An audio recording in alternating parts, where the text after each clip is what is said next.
সব মেয়ে কি ভালো আছেন? কখনোই না। কম্প্রোমাইজ আর অ্যাডজাস্টমেন্ট কিন্তু এক জিনিস নয়। কারণ আপনি অফিসে বসের সঙ্গে করেন না। আমি মনে করি যদি একটা সুস্থ সম্পর্ক গড়ে তুলতে হয়, অবশ্যই নারী আর পুরুষও ভাবেন প্রেম হলে বা বিয়ে হলে এই মেয়েটিকে আমার মতো, আর নারীও ভাবতে শুরু করে একে পুরো আমার মতো করে। আগেকার দিনে যেমন পুরুষের ডমিনেটিং পাওয়ার বেশি ছিল, মেয়েদেরকে নিজেদের ছাঁচে করতে চাইতেন। আজকাল মেয়েদের হাতে ক্ষমতা এসেছে, আইন আছে, টাকা পয়সাও আসছে, মেয়েরা নিজ বলে বলিয়ান হয়ে উঠছেন। এখন আমার নারী ভাবতে শুরু করেছেন এই পুরুষটিকে আমার মতো। দুটোই সম্পূর্ণ ভুল, কখনোই হতে পারে না। দুটো আলাদা সত্তা, এবং সেটা সব অ্যাঙ্গেল থেকে, এবং সেইটা আমার মনে হয় যে দুজনকেই বোঝা উচিত যে একজন আরেকজনের আমি মনে করি যদি একটা সুস্থ সম্পর্ক গড়ে তুলতে হয় একে অপরকে বুঝতে হবে।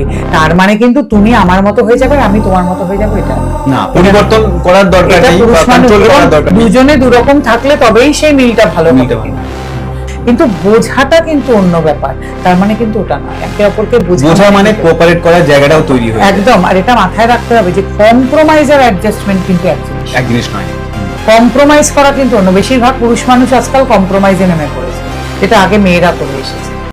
আজকালকার মেয়েরা অতটা করতে চাইছে না। তাই বলে কি কেউ করেন না নাকি? সব মেয়ে কি ভালো আছেন? কখনোই না। অনেক মেয়ে কম্প্রোমাইজ করছে। আমি তাদের ক্ষেত্রেও একই কথা বলি, কম্প্রোমাইজ করবেন না, অ্যাডজাস্টমেন্ট করে চলা কিন্তু অন্য জিনিস। সংসারে থাকলেন, আপনি অফিসে বসের সঙ্গে করেন না অ্যাডজাস্টমেন্ট, সেখানেও কিন্তু কম্প্রোমাইজ করবেন। অফিসে থাকলে কলিগদের সঙ্গে অ্যাডজাস্ট করতে হয় না? যেখানে যাবেন আপনি, পৃথিবীর যাই করবেন, একটা বাজার করতে গেলেও অ্যাডজাস্ট করতে হয়। তো কিন্তু এই কম্প্রোমাইজ ব্যাপারটা কিন্তু খুব মুশকিল, একবার শুরু করলে আর থামা যাবে না।